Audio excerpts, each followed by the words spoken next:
Hey there, Benders! Welcome to Versus Shorts, the series where I take two characters and set them against each other in open combat.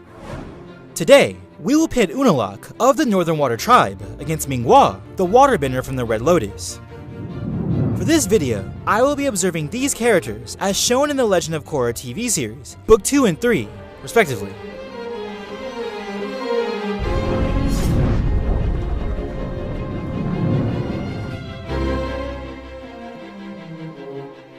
This round is a bit unfair. If Unalaq and Ming were without water, and we were judging purely on the basis of their physical prowess, Ming is at a massive disadvantage. She was born with no arms, and could only make herself combatively viable with the use of her waterbending, just as Toph could only make herself combatively able through Earth. But as it stands, this round highlights the pure physical capabilities of each character, to which Unalaq, a middle-aged man who was in perfect health, gets the decisive edge.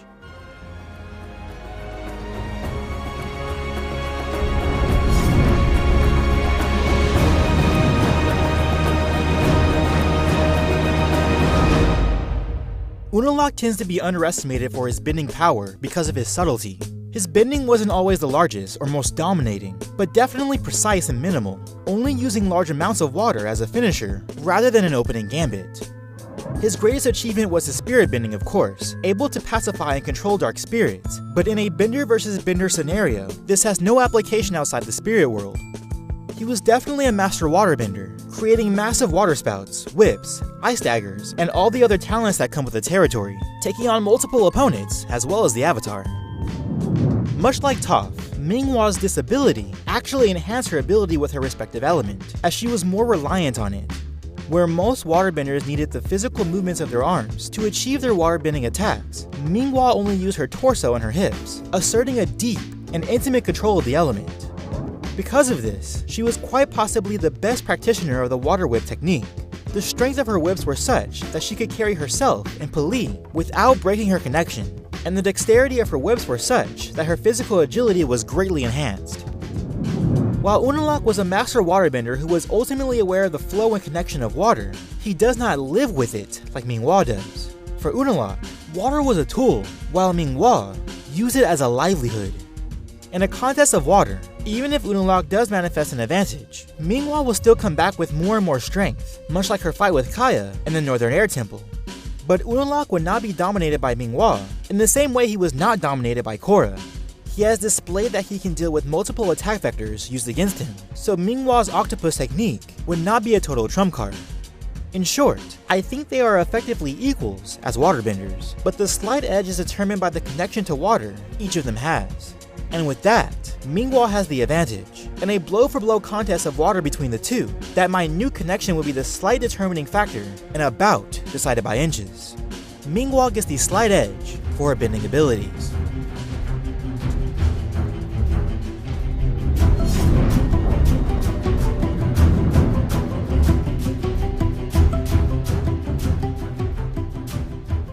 It might be easy to say that Unalaq clearly defeats Ming-Hwa by way of the transitive property. After all, he beat the combined strength of Mako and Bolin, while Ming-Hwa was defeated by Mako on his own. However, the issue with the transitive property with regards to plot-driven fights, especially with regards to waterbenders, is the lack of variables and circumstances that are calculated within it. Ming-Hwa was defeated for three reasons: location, location, location. Waterbenders are perhaps the most circumstantial fighters in the series. Ming-Hwa had no way to replenish the water that was evaporated by Mako, and when she overcompensated with a cavern lake, she was simply electrocuted. And the same would have occurred had Unalaq found himself in the same situation. Both Unalaq and Ming-Hwa were highly tactical fighters, as most waterbenders were, using their defense to flow into their offense. Unalaq was certainly the more defensive fighter of the two, and Ming-Hwa was more inclined for aggression. But Unalaq was perhaps the most viable in a technical sense, picking apart his opponent through nuance, countering their assaults, rather than getting caught up in his own. Because of this, I feel as though he gives himself more options in combat. Ming-Hwa does not simply throw caution to the wind, but the nature of her bending requires flamboyant movement, centered around her hips, to function. Again, the difference between the two is minimal, but in this regard, Unalaq has the advantage, with more options to exploit against Ming-Hwa, whether by way of his water whips, ice daggers, environmental manipulation, or freeform waterbending. Unalaq gets the slight edge for his tactical abilities.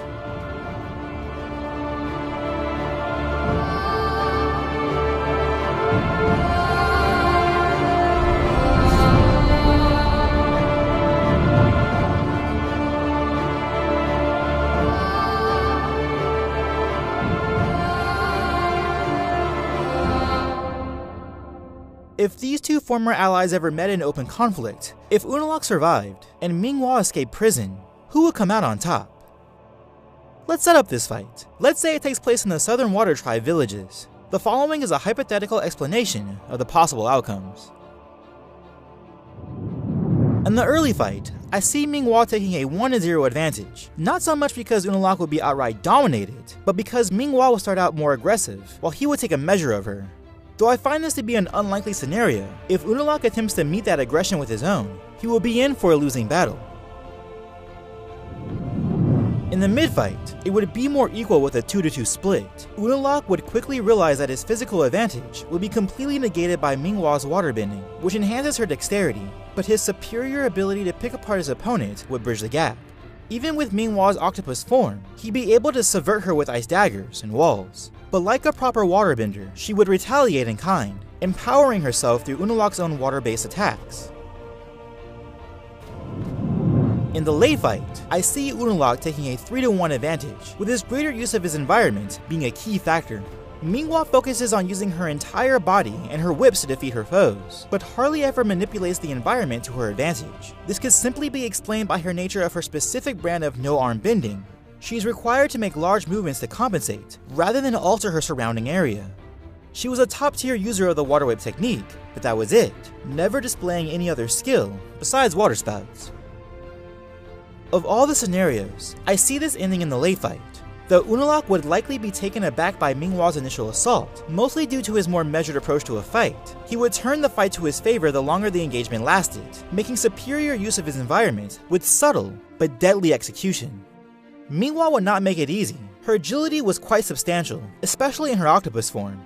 Unalaq would not overtake her by way of a water whip. In fact, if he tries this tactic, I see him losing in the early or mid-fight. But I find it more likely for Unalaq to catch her with an ice dagger through the chest in a long-form bout. And thus, after a 5-10 advantage with a late fight edge, Unalaq, the Chief of the North, would be the most likely victor.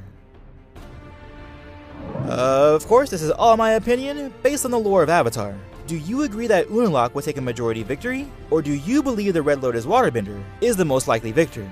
Let me know in the comments below, and as always, peace, love, and be water, my friends.